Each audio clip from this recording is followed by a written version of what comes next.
Here are the top 10 celebrities who got possessed by a demon part 2. Starting at number 10 is Kanye West. So this claim of demonic possession comes from a woman named Tiffany Pollard, who is a reality TV personality and actor. Now I don't know how this lady has some kind of sixth sense for demons, but she claims that when she looks at photos of West with a magnifying glass, it is clear that there are demons in his kneecaps, and he doesn't even know it. In an interview with YouTuber Josh McBride, Pollard, so the lady that made these claims, even went on to say, "I don't even think Kanye even understands the attack he's under. Those demons in his kneecaps just need to be exorcised." As in, there needs to be an exorcism done in order for Kanye to start acting normal again. So essentially, all of West's internet and social antics can be blamed on none other than a demon. Thank you so much, Tiffany, for finally coming up with a conclusion to this big issue. Pollard actually believes the rest of the world will not be able to relate to West until an exorcism is done.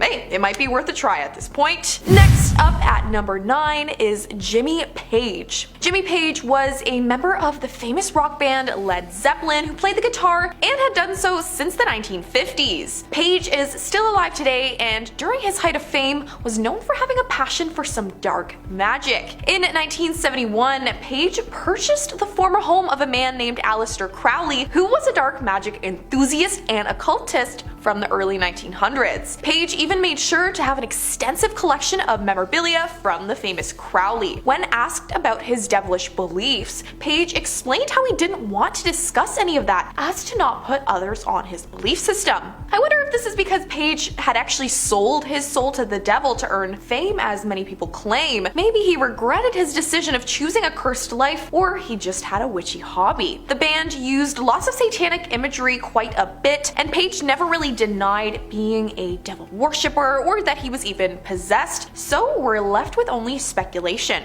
At number 8 is Beyonce. What if I told you that Beyonce's alter ego Sasha Fierce is actually a demon that regularly possesses the singer? Okay, I know it sounds crazy, but there has been lots of investigation into it, so we just had to share. So there have been many times where Beyonce will inexplicably display symbols linked to Satanism, like the triangle or the Eye of Horus, which is when she or her husband Jay-Z are seen covering one eye. This sparked a religious debate that the famous pair were into something evil. Many articles started popping up after Beyonce began talking about possession, that she was taken over by a spirit she called Sasha Fierce. Beyonce claimed the spirit of Sasha Fierce helped her break out of her shell. She said that she was usually shy and Sasha helped her sing better and be more confident. Does this sound like a sort of confidence booster technique or something more sinister? I don't know. The rumors actually caused a man to take action against Beyonce. The man was named Rocky Twyman. He was an elderly man who followed Beyonce's tour in 2013 to protest her concerts due to the quote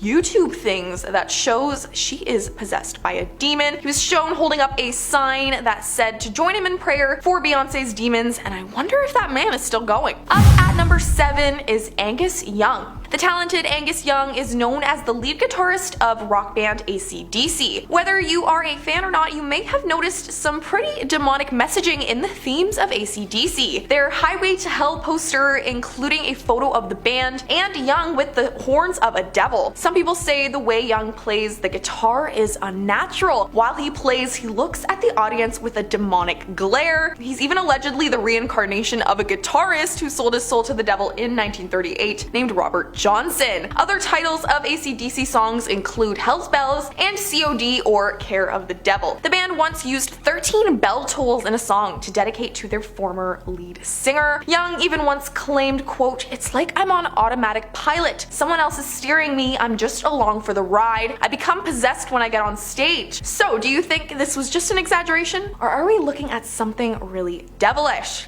Moving on to number 6, Michael Jackson. We know there have been many conspiracy theories surrounding Michael Jackson simply because he was one of the most famous celebrities for the last 50 years. So was Michael really ever possessed? Was he haunted by the ghost of Elvis Presley, as some people claim? Well, clearly we will never know for sure, but here's what we found regarding the possession of Michael Jackson. Some have claimed Jackson performed rituals to stay young, and this could have been related to some unknown forces because he was known to be very hush-hush about his beauty secrets. Of course, like many other celebs who rose to great fame, Jackson was also met with the claims that he sold his soul to the devil, but again, we will probably never know the truth unless someone who is close to the star reveals he has always been a devil worshipper and not the God-loving, Bible-reading man he claimed to be. Moving on with number 5, Screamin' Jay Hawkins. Now at first I wondered where the nickname came from, but Screamin' Jay Hawkins' behavior matches his name perfectly, including the one time he was allegedly possessed by a demon. Hawkins was a sort of jack of all trades because he not only was an American singer, but a songwriter, musician, actor, producer, and boxer too. After recording his famous witchy song, I Put a Spell on You, it seemed someone put a spell on Hawkins because according to his friends who he spent the rest of the day with, he began acting very strange. Apparently, the eccentric star had begun, quote, grunting,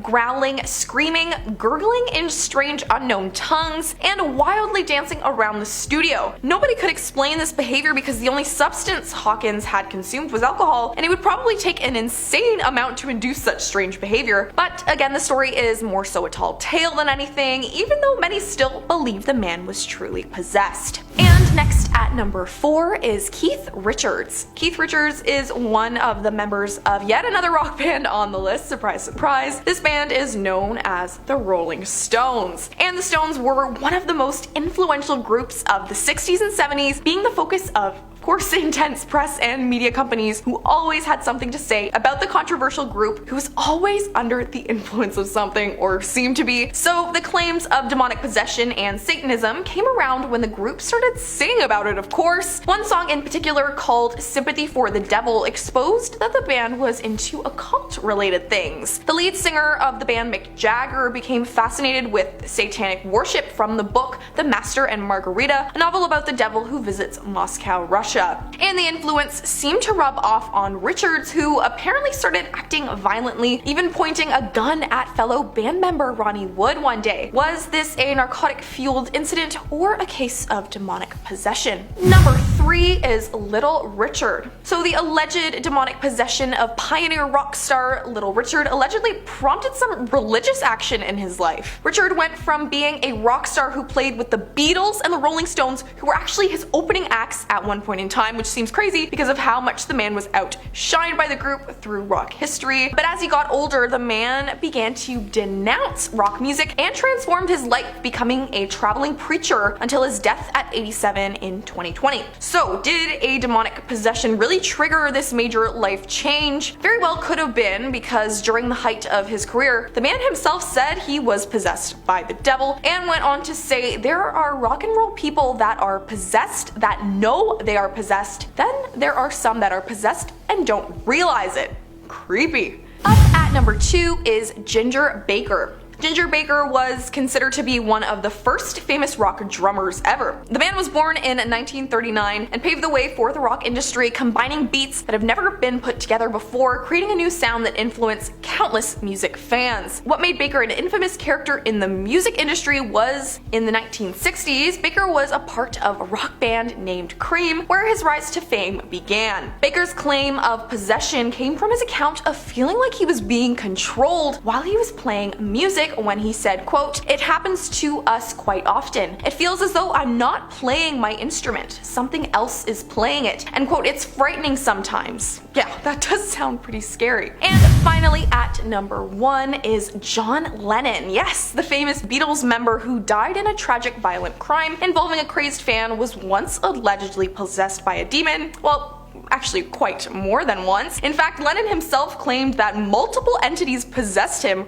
on a regular basis. In an interview, the musician had once stated, "I felt like a hollow temple filled with many spirits, each one passing through me, inhabiting me for a little time, and then leaving to be replaced by another." The best explanation many can come up with here is possession, but this could also be just a personal identity crisis Lennon went through, maybe. But the man also had said his music process also involved a kind of possession, saying, quote, "When the real music comes to me, it has nothing to do with me, because I'm just a channel. It's given to me and I transcribe it." So is this loss of control to the music really a visit from the other side, or just a way Lennon described his love for music? Well, unfortunately, we will never know for sure.